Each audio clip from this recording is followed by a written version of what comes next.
Oke, halo teman-teman semuanya. Kembali lagi di Stock Request per tanggal 11 Agustus 2023. Kita mulai start untuk memasuki minggu kedua di bulan Agustus ya, teman-teman ya. Seperti biasa di Stock Request kali ini, aku akan coba bahas kurang lebih 3 saham. Dan semoga di antara 3 saham tadi ada yang menarik untuk kita tradingkan. Tapi sebelumnya mau sedikit review dulu ya terkait menu sore yang aku share di watchlist free group. Overall, aku memberikan 6 watchlist dan 3 dari 6 jalan. Dengan posisi duanya cuannya lumayan ya. Ada BCIC, ada CYBR dan juga FOLK. BCIC kalau nggak salah direkom di sini ya, di tanggal 8 Agustus dan di tanggal 9-nya sempat nyentuh 20%. CYBR ini kemarin ya, baru aja. Kamis dibikin watchlist ya. Meskipun candlestick ya sudah membentuk 3 hijau, cuma aku lihat karena menurutku ini masih potensial, jadi aku coba memberikan rekomendasi. Dan ternyata masih naik lagi sekitar 17%-an. Dan terakhir ada di VOG ya. VOG juga sempat naik kurang lebih 3% ya. Aku berikan watchlist dari Kamis dan di hari Jumatnya naik lumayan 3% di awal sesinya. Oke. Yang nggak jalan kalau nggak salah ada Same ya. Same ini fail ya, meskipun cuma naik sekitar 1%-an aja. Kemudian kalau nggak salah ada CXSN ya, ini juga fail karena ini jebol langsung support ya di tanggal 9 Agustus. Oke, buat teman-teman yang mau free watchlist menu sorenya, silahkan teman bisa join, linknya akan aku put di deskripsi di YouTube.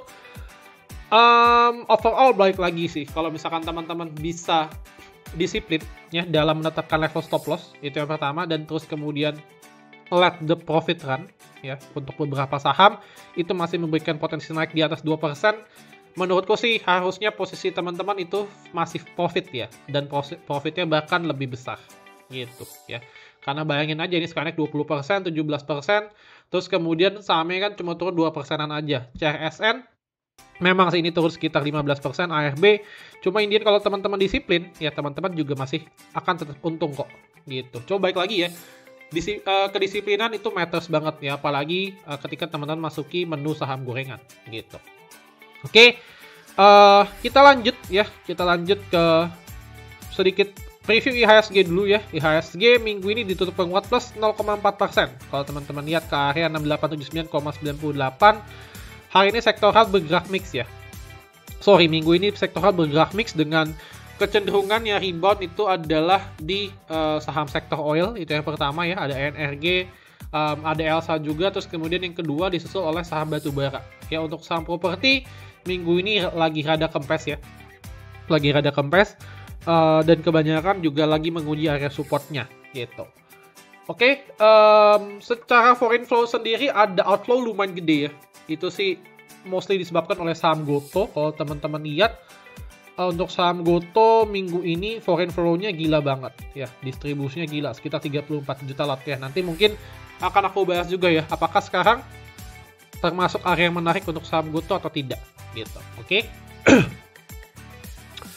Jadi menurutku IHSG minggu depan ini masih akan bergerak sideways ya, cenderung untuk mengarah ke atas ya.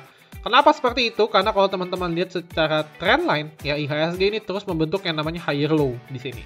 Ya, meskipun higher high-nya belum terbentuk, higher low ini mengindikasikan bahwa artinya ada power nih di bawah yang tidak mengizinkan IHSG untuk breakdown ke bawah. Ya, jadi menurutku selama trendline ini masih rapi untuk dijaga, IHSG kecenderungannya adalah untuk up minggu depan. Gitu ya. Jadi despite Gotonya itu turun cukup signifikan, tapi market kita masih naik loh ya minggu ini plus 0,4%. Jadi menurutku sih IHSG masih ada power untuk bisa naik ke atas ke depannya minggu depan. Oke, langsung aja mungkin kita bahas 3 saham. Saham tersebut adalah saham Cuan, saham ELSA, dan juga saham Goto ya, nanti akan aku bahas di akhir sesi. Semoga di antara 3 saham tersebut ada yang menarik untuk kita tradingkan ya. Pertama adalah saham Cuan dulu.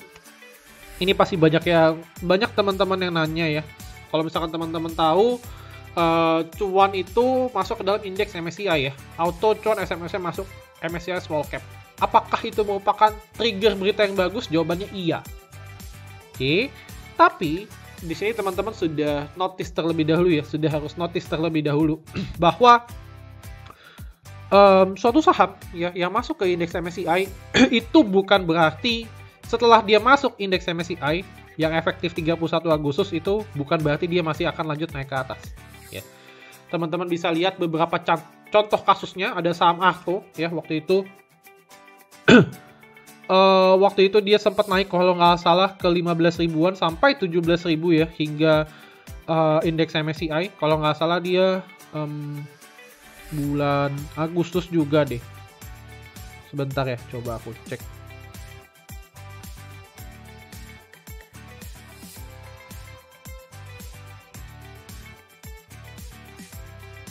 Oh, bukan yang Agustus ya, kalau nggak salah dia Mei deh. Lupa ya, di antara Agustus atau Mei gitu. Ya jadi saham Arto ini pernah masuk juga indeks MSCI ya. Cuma aku lupa periodenya dia start dari kapan ya.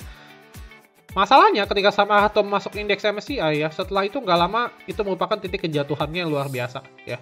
Dia sempat turun di bawah dari sekitar 18 ribuan ke sekitar 11 ribu, terus kemudian dia technical rebound lagi naik ke 19 ribu sebelum dia ambrol lumayan dalam. Kayaknya ini deh. Ya. Nah, ini ya.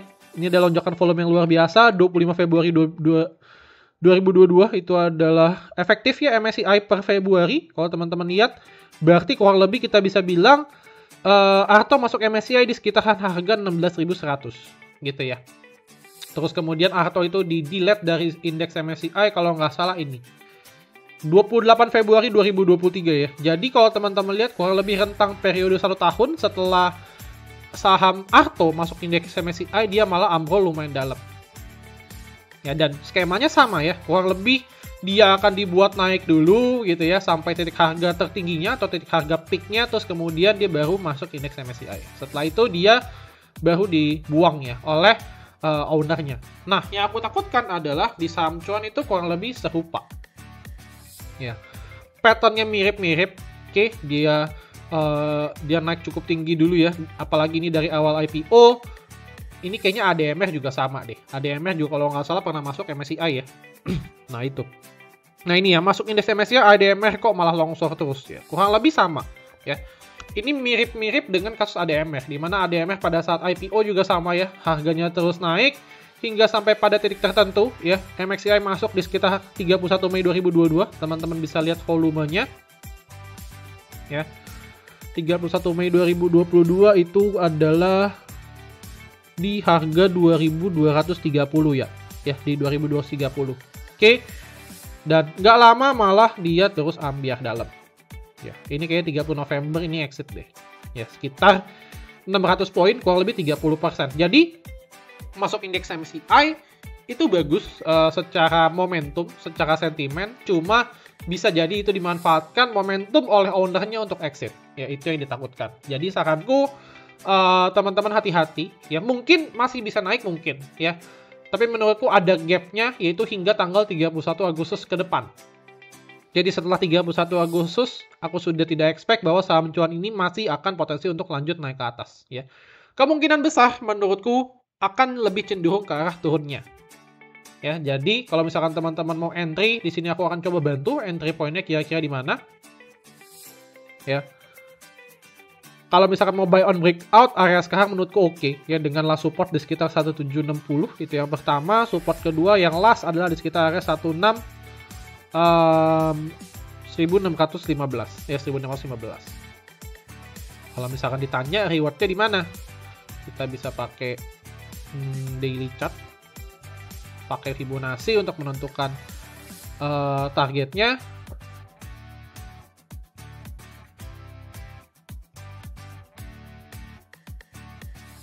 Nah, targetnya kurang lebih akan menuju ke area 2100-an ya. Jadi kalau misalkan kita buat trading plan-nya, targetnya sekitar 2000 sampai 2100 lah ya. 2000 kan area pembulatan. 2160. 2150 ya. Support 1 tadi di sekitar area 1760 ya. Satu tick di bawah 1765. Dan support 2 di sekitar area 1610. Jadi kalau lebih teman-teman bisa lihat bahwa jujur ya untuk saat ini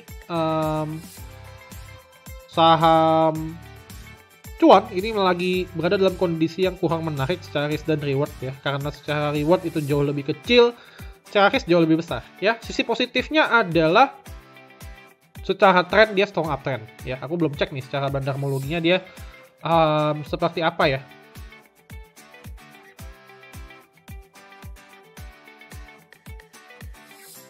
Oke, secara bandarmologi minggu ini ada sedikit distribusi oleh EU dan XA. Oke, jadi menurutku itu untuk cuan ya. Agak kurang worth it meskipun secara foreign flow dia terus naik. Ya, hati-hati ya, ini sudah tanda-tanda awal. Kayaknya sih, kalau nggak salah ya, di ADMR dan di ADMR juga serupa ya, ketika dia, nah ini ya, pelan-pelan foreign flow-nya terus naik, terus kemudian ketika dia masuk, ya mulai dah itu, dia turun terus gitu. Kurang lebih sama dengan si Arto juga harusnya. Ya, foreign flow akan naik sebelum dia masuk MSCI. Nah ini ya, dia masih terus konsisten naik, terus kemudian setelah dia masuk ambil ya foreign flow-nya pelan-pelan buang. Ya, kurang lebih seperti itu ya. Jadi untuk saham cuan saranku sih mulai coba-coba untuk hati-hati. Kalau misalkan masuk boleh ya, tapi saranku adalah tunggu dia untuk koreksi dulu aja ya. Dan time frame-nya adalah hingga 31 Agustus. Jadi setelah 31 Agustus aku tidak menyarankan untuk teman-teman entry lagi. Itu ya. Itu untuk cuan. Terus kemudian yang kedua adalah untuk saham Elsa. Kita akan coba bahas. Nah, untuk saham Elsa menurutku ini masih bagus ya, masih oke. Cuma kalau misalkan ditanya best entry-nya di mana, aku akan coba pakai indikator EMA 20 sebagai guidance untuk entry ya. Jadi kalau misalnya best entry-nya di mana, di sekitar area 390 untuk saat ini. Oke. Secara weekly ya, saham Elsa sendiri cukup bagus karena dia sudah berhasil breakout pattern cup and handle-nya meskipun bukan dalam kondisi yang continuation ya, tapi lebih ke arah reversal. Jadi dia membentuk cup-nya, di sini handle-nya, dan dia baru breakout per minggu kemarin. Secara weekly untuk saham Elsa ada sedikit distribusi ya, ada sedikit distribusi, tapi kalau misalnya kita tarik selama lebih jauh lagi time frame-nya, yaitu di sekitar awal bulan, ya ini masih big akum ya oleh BK, GR, dan DR dengan average di 370-an. Jadi menurutku sih untuk saham Elsa masih cukup menarik, cuma tinggal kitanya aja tentuin best entry kita di mana. Oke, kalau misalkan ditanya, kok best entry-nya untuk saat ini di berapa? Ya saranku sih mungkin coba tunggu dia untuk koreksi dulu ya, ke 390. Kalau misalkan teman-teman entry di 390, maka bisa pakai swing low terakhir, yaitu di sekitar area 376 ya. Anggaplah entry di 390. Support di 374. Dan teman-teman bisa langsung swing dengan mungkin target 440, 420 ya. Itu adalah area yang best entry menurutku ya. Tapi kalau misalkan memang teman-teman mau coba untuk buy on breakout ya, maka mungkin kita bisa coba di sini ya untuk target price-nya. Yaitu di sekitar area 428 sampai 436 ya, 428 sampai 436. Ini 428, 436. Terus kemudian untuk supportnya kalau misalkan teman-teman mau pakai weekly ya mungkin pakai ini kali ya, itu lebih make sense, yaitu di sekitar area 394 ya. Karena kalau misalnya kita pakai yang bawah swing low 370 ini agak kejauhan ya. Ya sekitar 10%. Jadi kalau misalkan teman-teman mau main ketat di saham Elsa dipersilahkan, cuma ya coba pakai support 1 aja.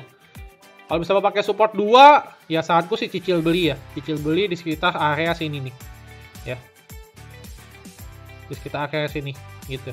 Ya secara inflow masih oke, kita udah lihat tarik broker saham Elsa selama sebulan.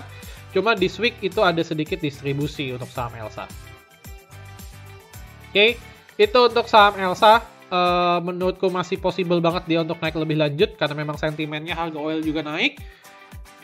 Jadi kalau misalnya mau dicoba ya tadi skenario ada 2 opsi. Kalau misalnya teman-teman mau buy on breakout, skenario seperti apa? Mau buy on weakness, skenario seperti apa? Oke, terakhir adalah di saham Goto. Ya, ini saham yang cukup ramai diperbincangkan ya, cukup ramai diperbincangkan beberapa waktu ini ya. Jadi saham Goto ini minggu ini sebenarnya bukan minggu yang baik bagi saham Goto. Kenapa? Karena minggu ini untuk saham Goto itu terdapat 2 rumor ya. Yang pertama adalah terkait rumor bahwa pada laporan keuangan Q2 nanti saham Goto itu ruginya membengkak ya, meskipun sudah dilakukan usaha-usaha seperti pengurangan karyawan segala macam, tapi ternyata ruginya masih membengkak.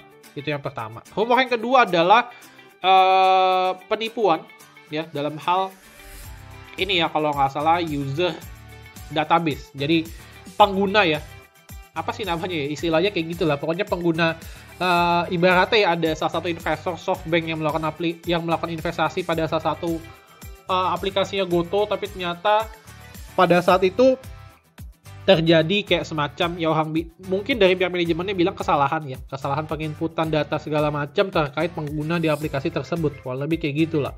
Ya, ternyata ketahuan dan langsung ya untuk di saham Goto terjadi distribusi yang cukup masif minggu ini. Jadi kalau teman-teman lihat secara foreign-nya ini ya, kita 34 juta lot ya di net sell minggu ini. Oke. Terus pertanyaannya, apakah sekarang merupakan momentum yang bagus kok untuk melakukan pembelian? Oke. Dalam hal momentum yang bagus, kita harus lihat dulu risikonya untuk saham Goto sendiri. Ya. Ini aku buka di sini aja deh. Ya, untuk saham Goto, kalau teman-teman lihat memang saat ini ya sedang berada di area support. Dekat area support, yaitu sekitar support 89. Ya, 88, 89 itu di sekitar area sini ya kalau teman-teman lihat. Nah, ya. Jadi ketika nyentuh 89, dia cukup banyak momentum dia mantulnya untuk saham Goto sendiri. Itu yang pertama ya. Yang kedua, ya secara broker summary di hari Jumat kemarin itu ada MG yang masuk. Ya, kita tahu lah ya, kita sama-sama tahu bahwa MG ini adalah memang broker yang menurutku cukup pintar ya dalam mengambil posisi. Ya, kita sama-sama tahu lah ya, kecerdikannya dalam mengambil posisi itu kita sudah tidak perlu diragukan lagi. Oke, dan ini coba kita cek ya, kita backtest ke belakang dulu apakah mereka beli sebelum-sebelumnya atau baru di tanggal 11 aja. Ya, kayaknya sih enggak ya. Kebanyakan malah kalau teman-teman back ke belakang malah retail ya kebanyakan beli ya. MG beli di tanggal 8 Agustus ya. 8 Agustus itu berarti di sini ya. Ketika harganya turun sekitar 5%, MG beli, terus kemudian di tanggal 11 dia juga beli 2,6 juta lot. Di tanggal 11 dia beli berapa? Dia beli 4,6 juta lot. Jadi kurang lebih kalau misalkan kita track ke belakang ya, berdasarkan area belinya 104 itu yang pertama, area beli kedua di sekitar area 90-an, 91, otomatis kurang lebih karena pembelian kedua dilakukan lebih besar, harusnya average Goto itu di sekitar, average MG itu di sekitar 90-an ya. Jadi bukan di area 100 lagi. Mungkin sekitar 95 sampai 96 ya, atau mungkin sekitar 94 sampai 96 lah perkiraan aku ya. Hitung-hitungan kasar aja. Itu yang pertama. Jadi menurutku pribadi, sama satu lagi mungkin ya, pandangan ketiga adalah secara chart 15 menit di saham Goto sendiri mulai muncul ada yang namanya bullish divergence ya. Oke, kalau teman-teman lihat ini adalah secara price-nya, ini adalah secara MACD ya. Secara MACD dia mulai naik. Artinya apa? Artinya adalah memang kelihatan mulai terjadi ada yang namanya akumulasi. Gitu ya. Itu untuk di saham Goto. Jadi menurutku 3 pertimbangan itu menurutku lumayan menunjukkan bahwa untuk saham Goto sendiri lumayan menarik ya. Dengan risiko yang cukup rendah. Jadi kalau misalnya teman-teman beli di sekitar area 91, risiko di sekitar 88, sekitar 3%. Menurutku rewardnya mungkin terdekat di sekitar 98. Ya, itu yang pertama. Kalau misalkan dikasih lebih lanjut, ya mungkin bisa nyentuh sekitar area 100, 104, 105. Ya. Nah, di sini ada 2 opsi. Yang pertama adalah kalau misalkan teman-teman mau coba spec buy, ya asumsi dengan risk yang rendah dan 89-nya itu nggak jebol sebagai area support, menurutku oke. Ya, tapi statusnya spec buy. Tapi kalau misalkan di poin kedua adalah kalau misalkan teman-teman menunggu konfirmasi, maka menurutku ketika dia break 98, teman-teman bisa pasang auto order untuk buy HK di 99 sampai 100.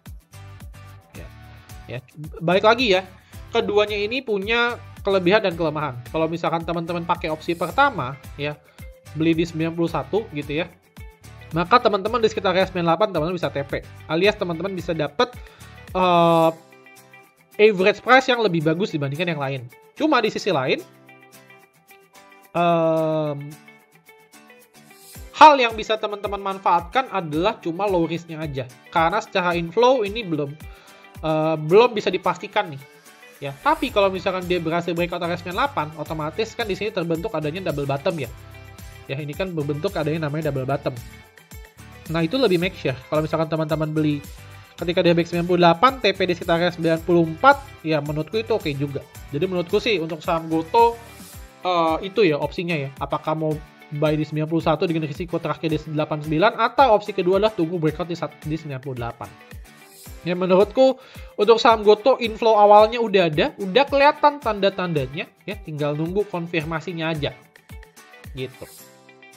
Oke, dan balik lagi ya, ini teman-teman trading di saham yang memang downtrend, jadi menurutku sih agak berat dan kita nggak bisa swing panjang sahamnya. Gitu ya. Jadi menurutku 95 sih, yaitu adalah batas yang mungkin paling make sense lah ya untuk saham Goto bisa rebound kalau dia ada perlawanan di sekitar 90 ini. Gitu. Oke, jadi paling gitu aja ya teman-teman target story quest kali ini. Semoga bermanfaat. Jangan lupa untuk di like, di subscribe, dan juga di share ke teman-teman kalian supaya teman-teman kalian makin pintar dalam melakukan analisa teknikal dan juga analisa saham. Oke, thank you teman-teman semuanya. Salam cuan dan sampai jumpa di video selanjutnya guys. Bye-bye.